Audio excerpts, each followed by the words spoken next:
É o fim do dia em abril, e a temperatura atinge um recorde histórico. A poeira obscurece o horizonte. Não há um sopro de vento. Mesmo assim, homens estão dançando há 2 horas. Eles entram em transe. Esses homens são Bagbas, humanos que dizem possuir poderes sobrenaturais. Alguns deles, supostamente, conseguem até fazer chover. Todos os anos, em Burkina Faso, a falta de água é uma realidade dolorosa. Os moradores estão preocupados e pedem aos Bagbas que intercedam. Os Bagbas usam todos os poderes para que a chuva caia.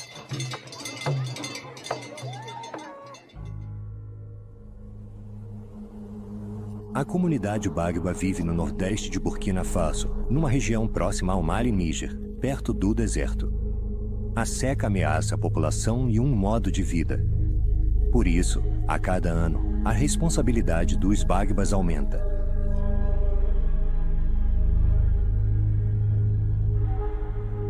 Em um dos países mais pobres do mundo, o vilarejo de Buelo está em uma de suas regiões mais áridas. A renda per capita aqui não chega a 100 euros. Todo mundo aqui vive no limite, para não dizer na sobrevivência. Todo item recuperado pode se transformar em um produto vendável. Os preços estão sempre subindo. 10 euros por um quintal de milho, um preço ridículo na Europa, mas um gasto considerável para alimentar 6 bocas durante um mês. Olhando mais de perto, fica mais fácil entender a precariedade da situação. Existem cerca de 10 poços para toda a vila e não há eletricidade, nem no mercado, nem nas casas. Inúmeras sacolas plásticas são levadas pelo vento e o sistema de descarte de lixo é garantido por uma horda de abutres à espreita do menor pedaço comestível. Entre a esperança de vender mais e o risco de não ter o suficiente para si, o bom humor esconde uma preocupação: o que o amanhã trará? É a pergunta na cabeça de todos.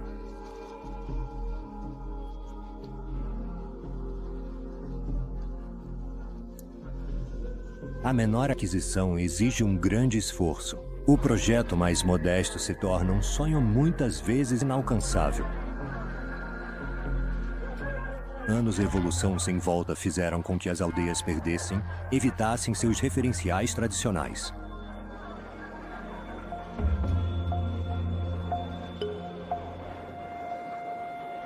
Com um machado no ombro e uma bolsa de couro atravessada no peito, um velho caminha para fora da aldeia.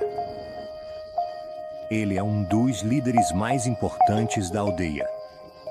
Suas responsabilidades estão se tornando esmagadoras.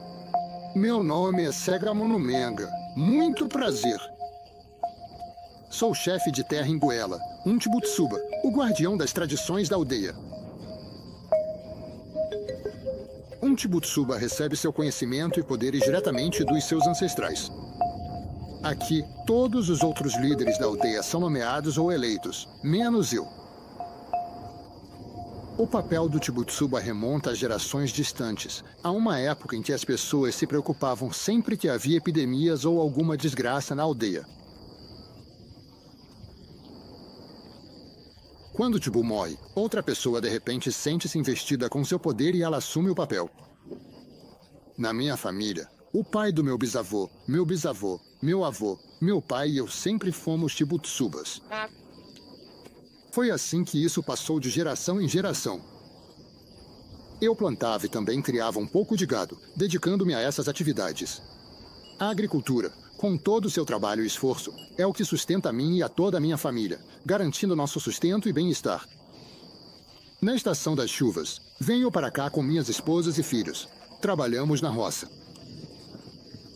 Cultivar a terra em um ambiente desses. Um desafio constante com a natureza árida ficando cada vez mais pobre. Um campo aqui é uma aposta no futuro, uma aposta que nem sempre se pode ganhar. A falta de chuva é motivo de ansiedade para todos. Sem chuva, não temos como, mas há pouco que possamos fazer. Muitas vezes vemos a causa dos nossos infortúnios, mas não sabemos como lidar com eles. Se houvesse água, o povo poderia plantar hortaliças e poderíamos resolver o problema da comida no período seco entre maio e agosto. Quando a chuva para, eles me dizem: pare de trabalhar. Venha pedir a Deus para fazer a chuva voltar. Eu reúno todo mundo e fazemos sacrifícios.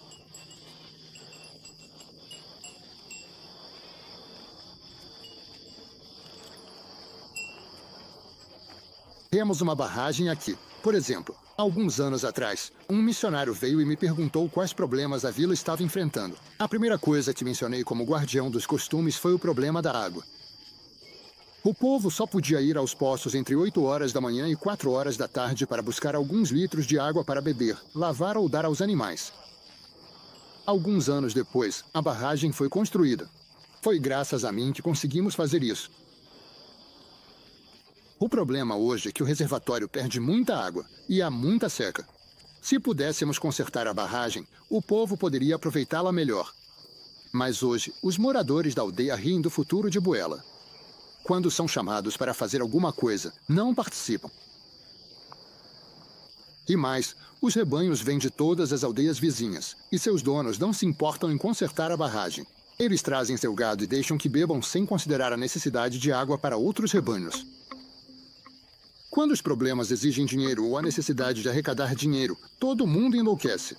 Eles me acusaram de negociar meus fetiches e de ganhar dinheiro às custas deles. Então hoje, seja qual for o desenvolvimento que precise ser planejado para a aldeia, eu não vou fazer nada. Mesmo que tente esconder, o Tibo sente um certo amargor. E com razão, porque a própria sobrevivência deles está em jogo.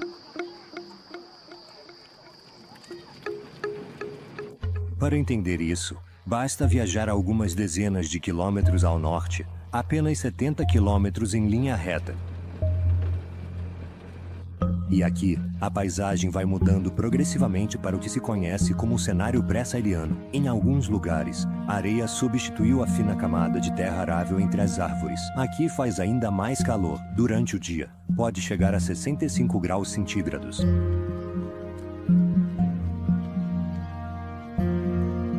São chamados de poços de água, lagoas de meandro e poços. Mas será que esses termos ainda são apropriados? A lagoa de meandro se transformou em um imenso poço de lama aguada, onde todos mal encontram o suficiente para suas necessidades mínimas.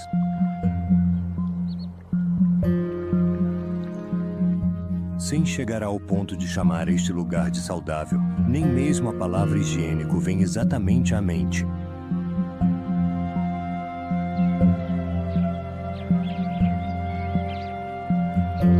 Em alguns raros cantos do lago, os agricultores ainda conseguem manter uma horta. Irrigação nesta época do ano seria um sonho. É a mão, metro por metro, que eles precisam arrancar da terra o que necessitam. Se a camada de solo fértil fosse espessa, seria possível plantar sementes e mudas mais próximas umas das outras. Mas esse não é o caso. Uma solução poderia ser ampliar os campos, mas isso é impossível, pois a demografia galopante obriga os pais a dividir suas terras entre um número cada vez maior de filhos. Cada pedaço de terra mal é suficiente para sustentar as famílias.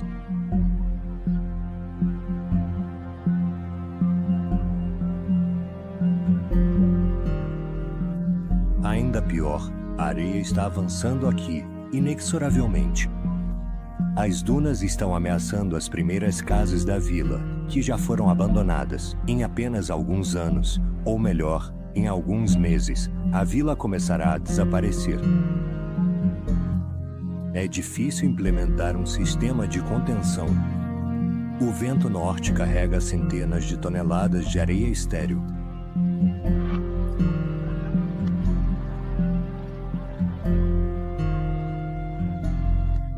A terra está mudando, o habitat também. Por mais estranho que pareça, os nômades vindos do Saara acham este ambiente mais ameno do que aquele que deixaram para trás. Imagens do Saara estão, lenta mas seguramente, substituindo as imagens habituais do Sahel em Burkina Faso. Um modo de vida está evoluindo aos poucos, anunciando o futuro para o povo da região.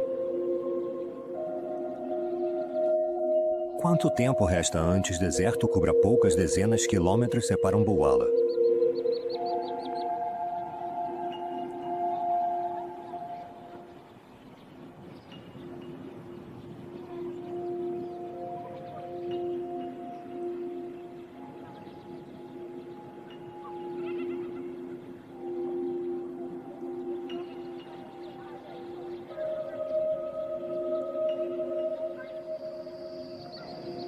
O Tibutsoba sabe muito bem que a situação não está boa.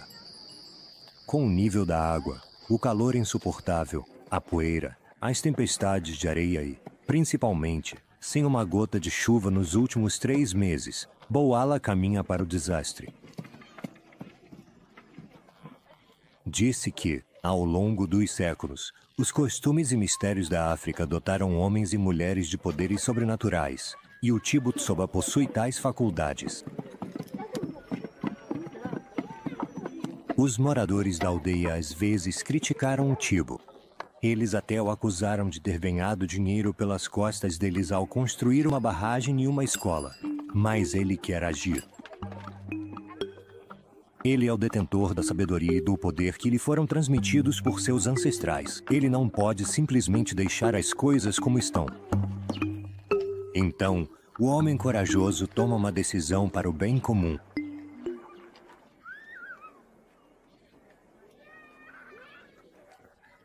O Tibo chama um de seus filhos.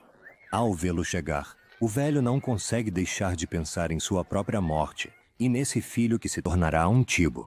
Ele murmura algumas palavras para ele antes de lhe confiar uma missão. Agora tem vento e poeira demais. Quando dizem para as pessoas respeitarem as tradições, elas riem e dizem que as tradições são coisa do passado. É difícil porque eles não escutam, mas mesmo assim é preciso agir. Vá dizer ao Bagpaz para vir e passar na casa do ferreiro e mandar fazer um machado com 3 argolas, como este aqui. Assim eu posso fazer sacrifícios e praticar nossos costumes. Vai ser melhor para todos nós.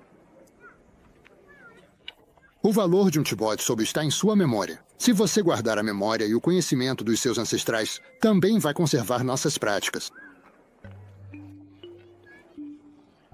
O velho está preocupado. Ele sente que os tempos mudaram e que a aldeia já não é mais a mesma. Será que ele ainda vai conseguir ser útil para alguma coisa?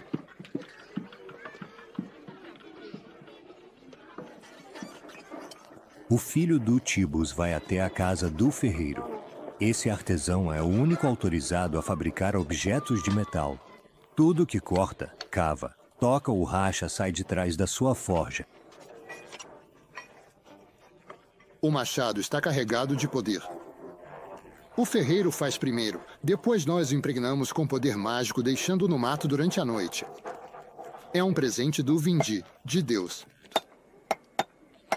Quando temos um problema de saúde, fazemos sacrifícios com esse machado. Se alguém provoca um incidente infeliz ou se torna um incômodo para nossa sociedade, podemos atormentá-lo com esse machado. Não fazemos o mal de má vontade. Quando um homem toma a mulher de outro sem motivo, agimos graças a esse machado. Quando alguém faz algo grave e já não tem mais motivo para viver aqui, nós o enfrentamos e o expulsamos com esse machado. Esses são os poderes do machado.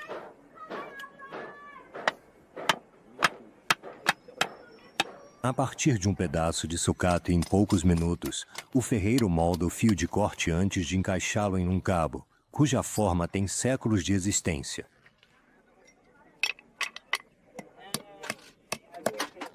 Fazer os anéis que circundam o cabo também não leva muito tempo. Graças a métodos e ferramentas que fariam um ferreiro moderno ficar pálido, o artesão criou um belo instrumento. Mais do que tudo, ele forjou um novo símbolo de poder para um velho chefe da terra. Acompanhado pelo assistente dos Tibus, 2 Bagbas atenderam ao seu chamado.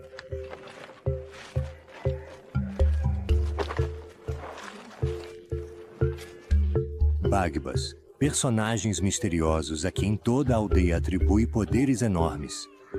Supõe-se que cada Bagba possua um dom, seja curar uma doença específica, adivinhar o futuro ou até mesmo fazer chover. Cada um desses dons é transmitido a eles quando um parente Bagba morre, e eles ficam possuídos por esse dom até que, por sua vez, morram e o transmitam a um descendente. Após as saudações de costume, o Tibus explica o que observou, depois pede o apoio dos Bagbas e sua opinião sobre o que deve ser feito.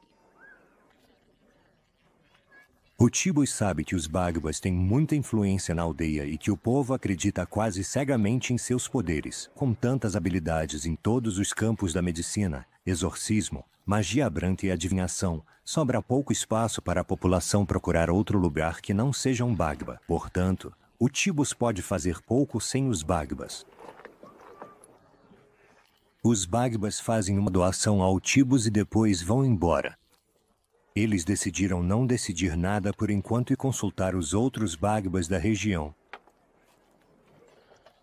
Ao ouvir essa não decisão, o Tibus não parece muito tranquilo em relação aos acontecimentos que estão por vir. Como guardião dos costumes, ele sabe o quanto os rituais são complexos e como é difícil aplicá-los corretamente. Ele pode muito bem se perguntar que poder superdivino atingiu esse cantinho da África a ponto de tantos poderes estarem concentrados em um só lugar.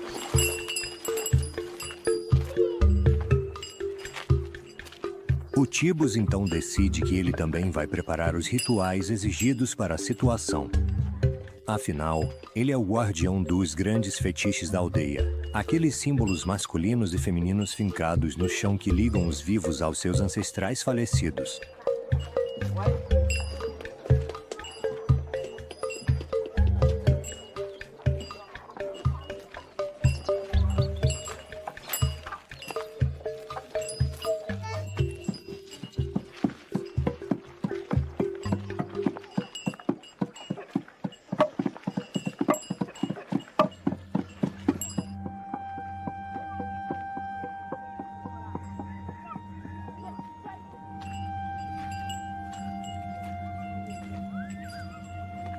Antes do início das cerimônias, há uma coisa que o Tibus precisa absolutamente fazer: fortalecer um pouco mais seus poderes.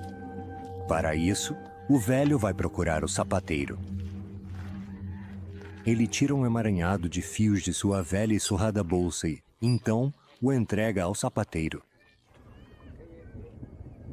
Esse emaranhado precisa ser incorporado a uma pulseira que só o sapateiro tem permissão para fazer. Na maior parte da África, certas profissões têm um status especial. Trabalhar o couro, manusear o ferro e esculpir madeira ainda guardam parte do mistério, a tal ponto que esses artesãos são considerados humanos diferentes. O conhecimento deles, na verdade, teve origem em artesãos que vieram de terras distantes e transmitiram suas habilidades.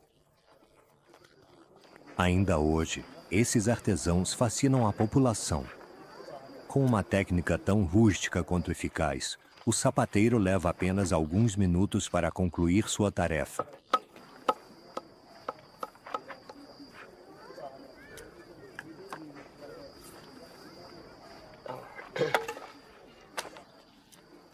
O Tibó desliza a pulseira no pulso, ao lado das outras duas, mas isso não é suficiente para que a pulseira tenha poderes. Durante a noite, e de acordo com um ritual cujo segredo só ele conhece, o Tibó dará os poderes necessários ao seu novo acessório.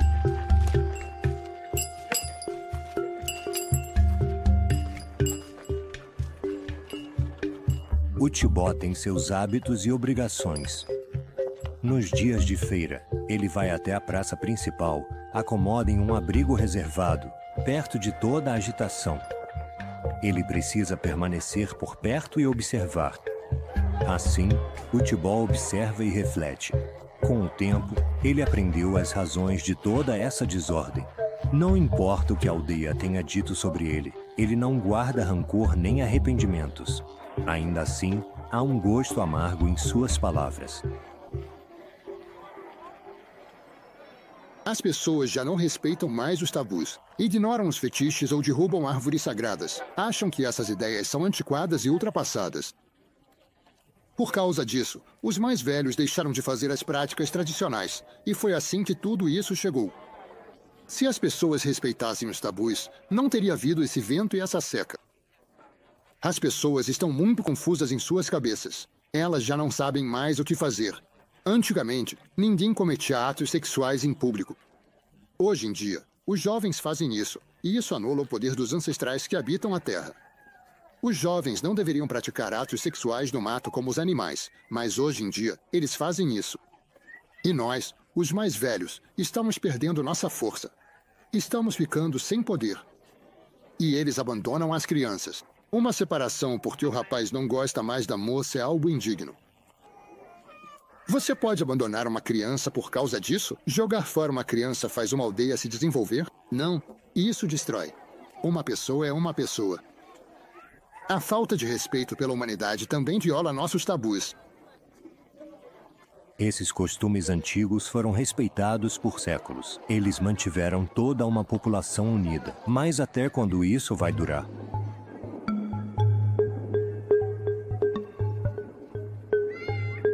Primeiro, os Bagbas vão até outra autoridade local, o prefeito, que precisa estar a par de tudo. Ele tem que supervisionar o que acontece em Bala e é chamado para aprovar a cerimônia.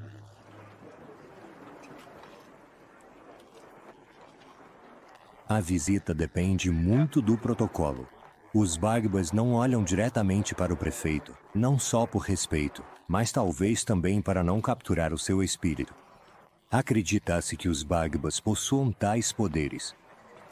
O prefeito dá sua aprovação para a cerimônia. A tradição é respeitada.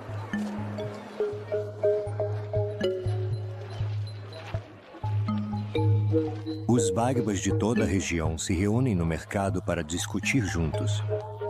Eles já decidiram entre si o que precisa ser feito para ajudar a aldeia e o Sobatibó.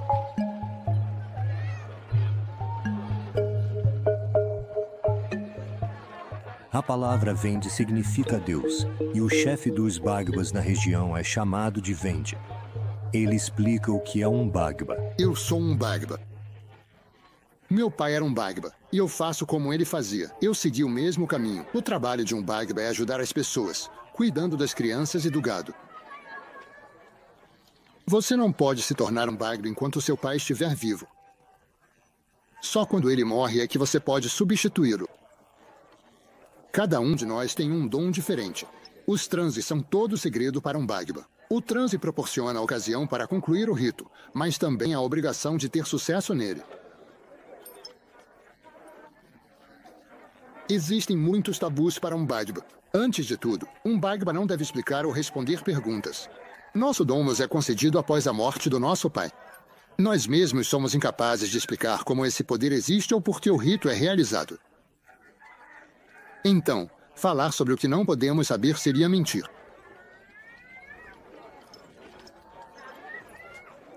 O Bagba não deve se misturar com mulheres ou crianças.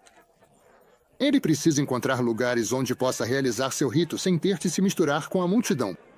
O Bagba não gosta da influência de mulheres, crianças ou de pessoas de fora. Um Bagba não corteja a esposa de outro homem. Se ele fizer isso, destrói seu poder. Ele não deve realizar um rito sem uma contribuição externa, e um estranho não deve estar no meio de uma cerimônia. O que é uma forma de dizer que as cerimônias são reservadas para a comunidade local e que presenciar esse rito se torna uma façanha ou um mito. Os Bagbas decidiram sacrificar 2 bodes, além de algumas galinhas brancas e vermelhas. Se a escolha da cor das penas é vital para um rito adequado, negociar o preço da galinha é uma parte importante para o sucesso da operação. Os Bagbas escolhem e negociam com cuidado. Depois de pagar, seus assistentes levam as vítimas sem cerimônia. Só resta escolher o melhor momento para realizar o rito. Por acaso, um Bagraba, uma reunião de Bagbas, está marcada para acontecer em alguns dias.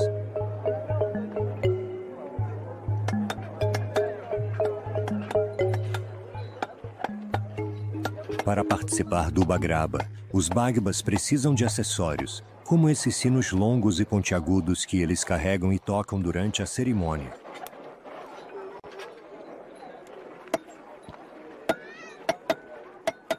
O ferreiro encaixa a sucata de metal entre 2 eixos que se transformam em bigorna, martelo ou medidor. Com dezenas de marteladas, o ferreiro fabrica itens para criar os efeitos sonoros.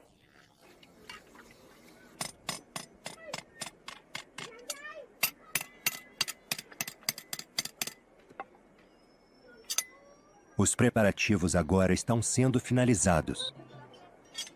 Só falta fazer a chuva chegar o mais rápido possível. As intenções do Bagba são louváveis, mas será que serão suficientes?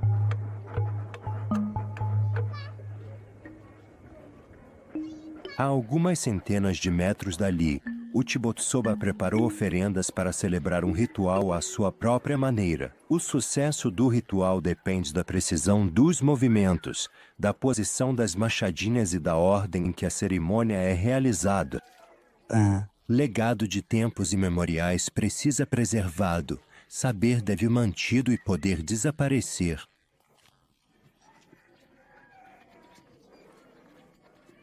Seganon Momemba recita uma oração da qual nada nem ninguém será excluído.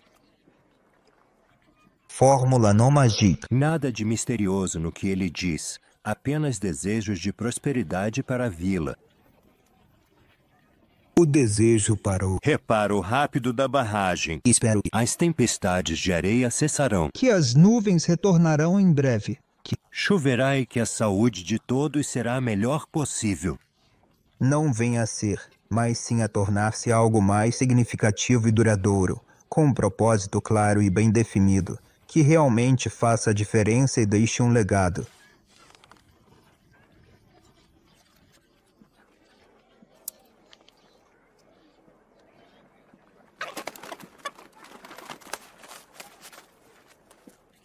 A garganta da galinha mal foi cortada quando um velho grita Alá, o que significa que a ação dos Tibos foi bem sucedida e que seus desejos serão atendidos.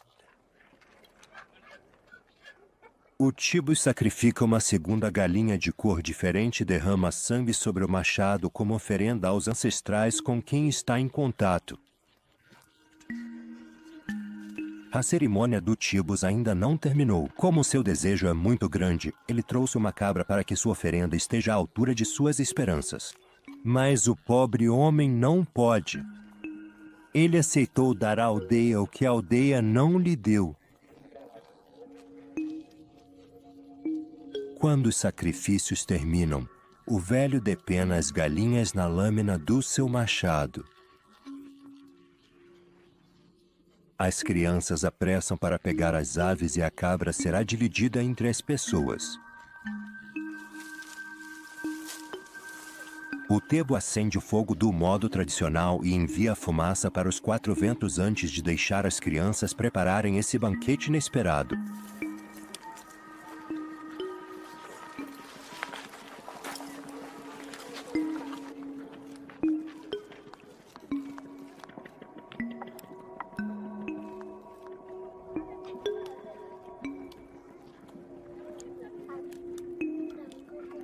O velho não dirá que confia nos Bagbas, mas também não dirá que não confia.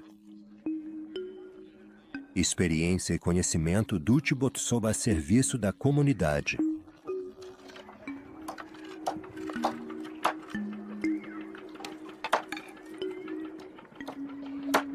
O Tibontsoba terminou o ritual que considerava tão importante. Ele volta para casa com a esperança de que todos esses esforços combinados sejam suficientes para garantir um bom inverno e uma colheita próspera. Não há muito mais que ele possa fazer.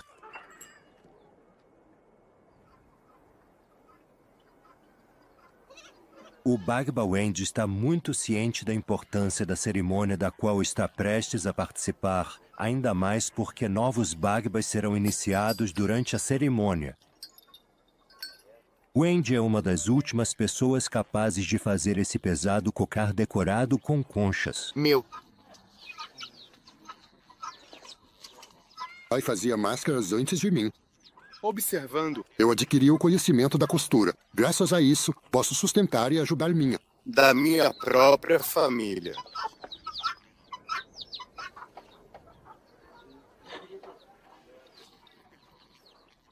Esta é minha segunda máscara este ano. Não consigo fazer mais do que isso porque é muito difícil. Leva 3 ou 4 meses para fazer apenas uma. E como minha visão está piorando, demora ainda mais.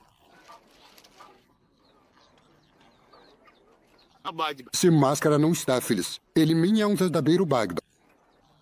Isso é Obrigatório para cada Bagbatogitone. É por isso que faço o meu trabalho. É muito caro. Cerca de $400. Um Bagba da aldeia de Voala encomendou-me esta máscara. Quando eu terminar de fazer isso, ele vai me dar uma mulher. Uma mulher custa $800, mas como metade das mulheres não existe, ele me dá uma inteira.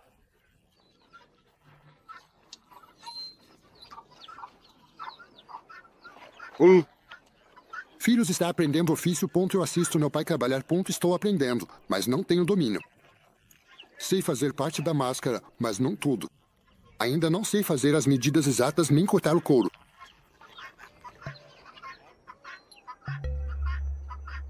Por enquanto, o cocar destinado ao novo Bagba não passa de um magnífico pedaço de couro. Em poucas horas, ele se tornará um Zoabga, o pássaro mítico que serve de intermediário entre a humanidade e os deuses, e símbolo dos poderes supremos do Bagba.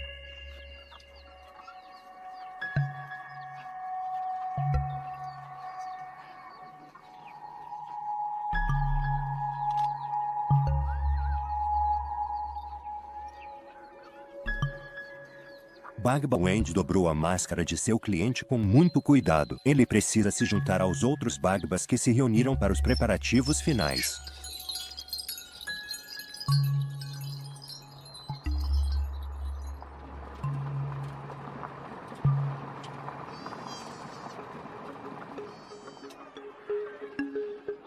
Os Bagbas de uma região costumam se reunir nas aldeias para trazer saúde e sorte aos moradores. Eles também atuam quando são procurados pessoalmente para cuidar das doenças do corpo e da mente. Este ano, porém, o encontro é excepcional, pois trata-se de um Bagaba, um ritual que acontece apenas uma vez a cada 3 anos. A aldeia inteira está animada. As mulheres inteligentes e engenhosas prepararam centenas de litros de dolo, que vendem tanto na cabaça quanto no galão. O dolo, a cerveja moída com seu sabor fresco e ácido pela manhã, à medida que o dia avança, torna-se uma bebida que desperta os espíritos e as ideias no sentido mais amplo possível. Nunca é demais para colocar tanto os jogadores quanto os espectadores no clima certo. Por isso, as mulheres improvisaram esse pequeno, mas muito lucrativo, comércio. Agora, Bagba Wendy se juntou aos Bagbas na área da celebração. Ele espera o calor e a luz diminuírem. Wendy dá instruções, ordens aos colegas. Essa é a natureza dele. A missão de cada um será muito exigente. Eles precisam se entregar completamente se quiserem que seus desejos sejam atendidos.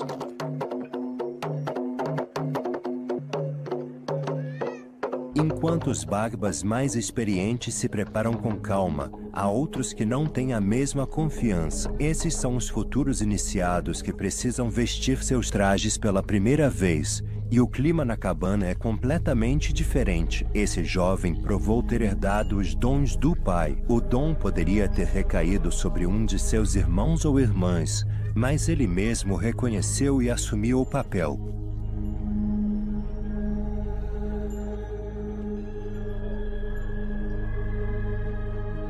A tradição diz que, se alguém herda o dom de um parente mas não o pratica ou até o esconde, essa pessoa está fadada a morrer.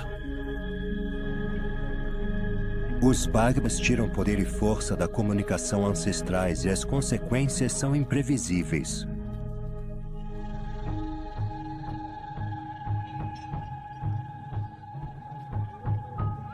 Bagbas usam seu dom duas maneiras.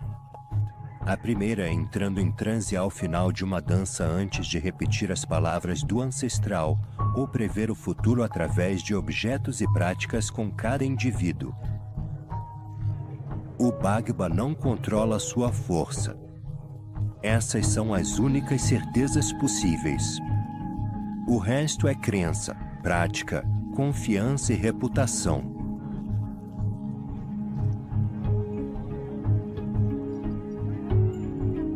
O futuro Bagba está carregado de amuletos e talismãs herdados de seu pai ou emprestados por outros, para aumentar sua força no dia. O futuro Bagba vai enfrentar um dia difícil.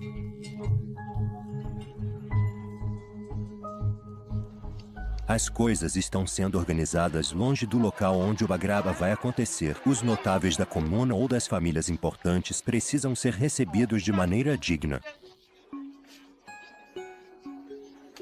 Precisa-se contribuir para consultar um Bagba, providenciar oferendas para fazer pedido ou promessa. Floresce uma economia.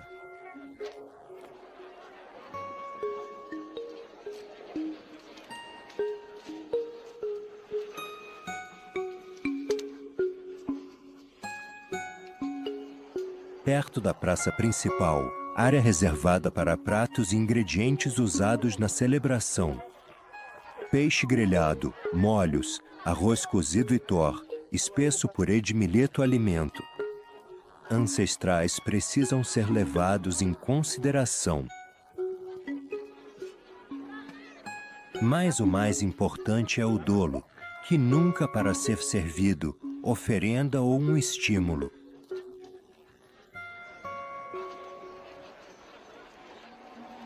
As pessoas começam a se dirigir para a aldeia, pois os primeiros grandes eventos estão começando.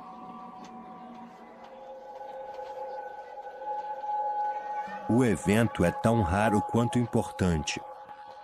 Os anciãos já estão acomodados ao redor da praça principal. As expressões são sérias, pois o povo desta geração está convencido de que, com uma intervenção dos Bagbas, muitas coisas podem realmente mudar.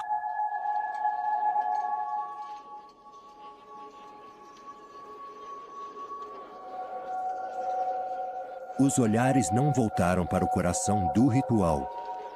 Fetiche masculino, o Toubou, no meio da praça. Este cone de pedra, parcialmente coberto, marca o Bagraba. É o elo entre os vivos e o além, ou melhor, o abaixo, já que os ancestrais vivem na terra. Ao longo do dia, o Toubou será coberto por desejos em forma de oferendas, em um ritual imutável. Um dos líderes cerimoniais dirige-se ao Toubou. Ele carrega a bolsa de couro que todo Bagba deve manter sobre os ombros. Ele escolheu uma galinha preta e branca para realizar seu rito.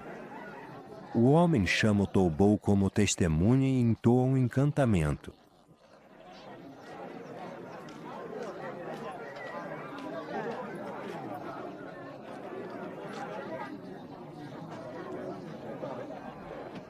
Por um momento, A galinha não se mexe, o que não é um bom presságio. O homem não deve soltar a ave antes que seu sangue tenha sido derramado sobre o Toubou e o animal tenha reagido. Segundos depois, a galinha bate as asas. Rito foi bem sucedido.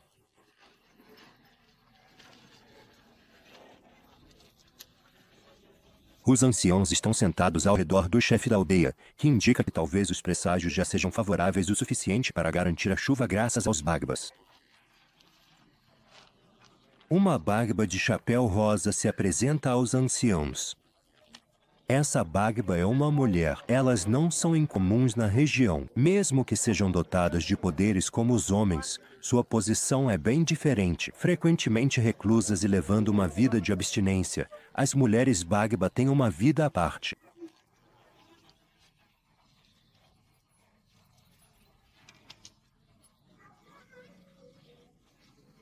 A mulher timidamente toma seu lugar perto de colegas velhos, e o dolo é servido a todos. Derramando um pouco no chão, homenageia os ancestrais e bebe. Mas não falará muito durante a cerimônia.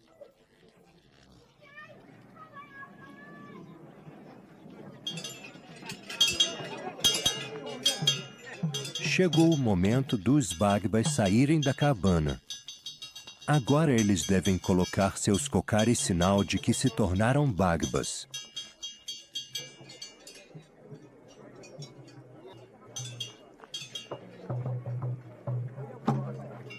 Um assessor apresenta o cocar para os 4 cantos, simbolizando a comunhão dos Bagbas com os elementos ao redor.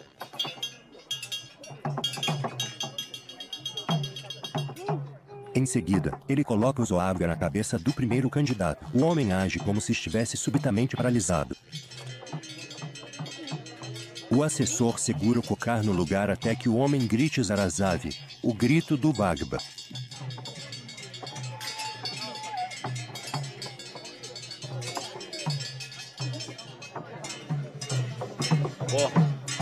Velho então grita uma ordem em francês, paix, paz, peace, peace. O ritual recomeça alguns segundos depois para o segundo Bagba. Assim que o cocar toca sua cabeça, o homem é tomado por convulsões nervosas. A comunidade saúda seus 2 novos membros.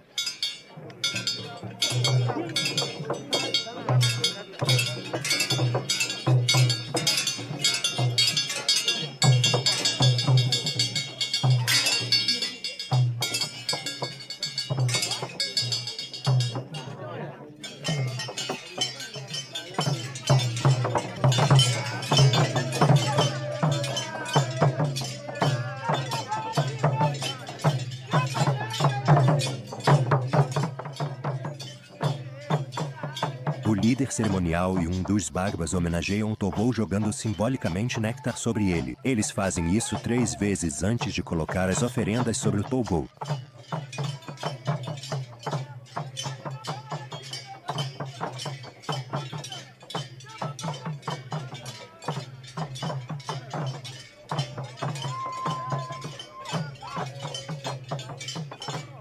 Os deuses se alimentam da essência das oferendas e a comida é redistribuída aos participantes.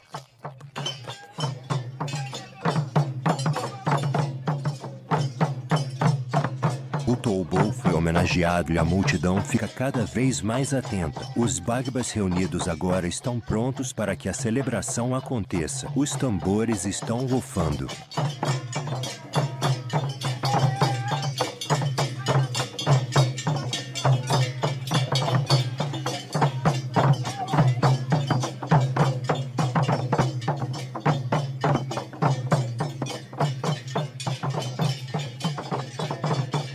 A poucos metros de onde iniciados, os jovens Bagbas dançam com anciãos ao redor de machado pertence a eles. Esse machado, símbolo posto de Bagba e poder homens possuem. Ninguém viver sem machado.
Os jovens estão indo em direção à praça principal, onde está o tubo masculino, quando um homem pede a um Bagba que visite sua cabana. Seu filho não está bem.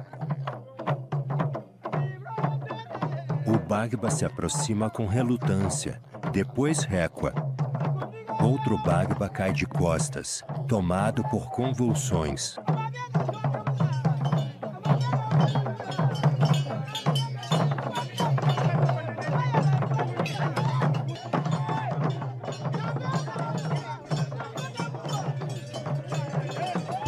Bhagbas mais velhos, aparentemente dotado de grande poder, se aproxima por sua vez, mas se afasta com desdém. A doença que ele observa não deve estar em seu campo.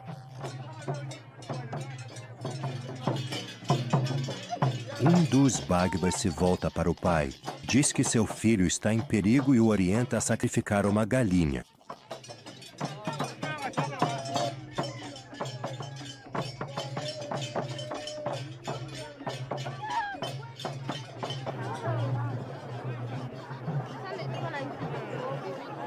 A procissão chega à praça principal. A vila inteira está ao redor do fetiche.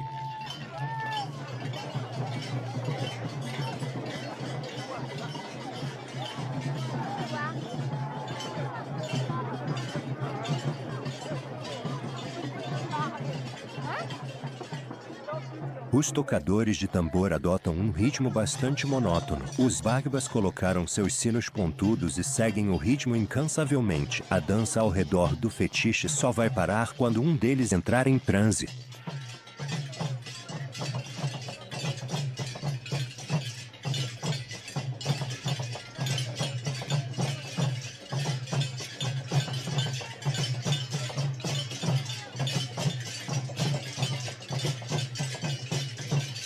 Será que ao tilintar dos pequenos sinos por horas a fio que embaralha a mente? Será o bater dos pés no chão, chamando pelos ancestrais? Será o retumbar dos tambores que toma conta dos corpos? Será o girar em círculos que provoca as visões? Ninguém pode ter certeza.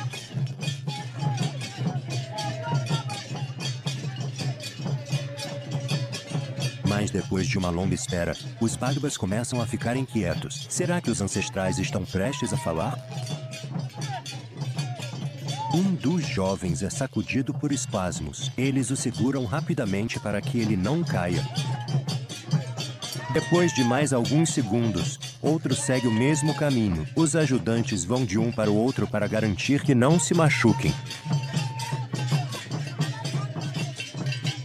Um velho vai grupo em grupo com um pouco dolo, acalma as coisas.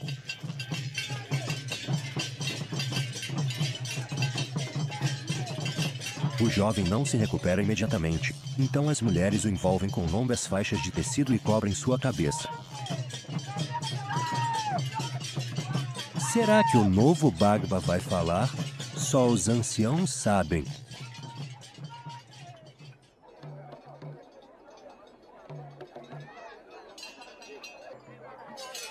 Agora, os moradores se reuniram em volta de Bhagba Vendi. Vendi faz com que o jovem para quem ele fez a máscara entre no círculo do Bhagba. O pequeno grupo começa a dança circular, acompanhada pelos tambores. Vendi sabe que as apostas dessa dança importantes, vitais. Vendi acha que é capaz de invocar a chuva. Ele está até certo disso.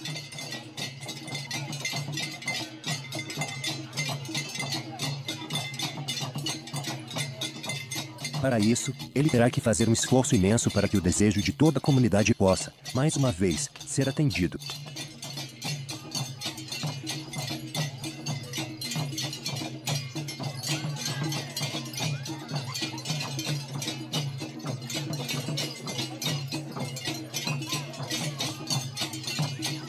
Vendi gira e se agita inquieto, buscando incessantemente ganhar mais força e impulso.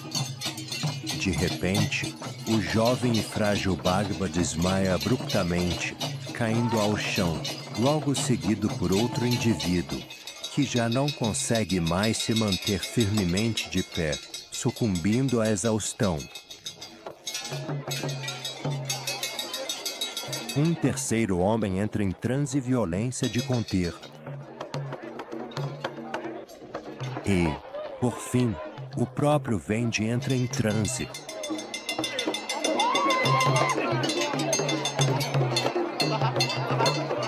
Esses homens estão em comunhão com forças que os possuem brevemente. Para que chuva, eles pagaram um preço, mas será que seus desejos profundos serão atendidos?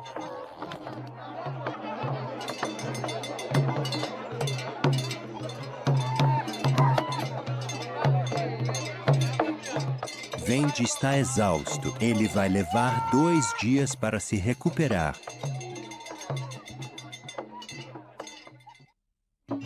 Os Bhagavas continuarão sacrificando galinhas e cabras até tarde da noite. Eles dançarão incessantemente para que seus desejos sejam atendidos, uma questão de poder e prestígio. Será que esses pedidos serão suficientes para parar as tempestades de areia do norte e conter as dunas ameaçadoras a poucos quilômetros?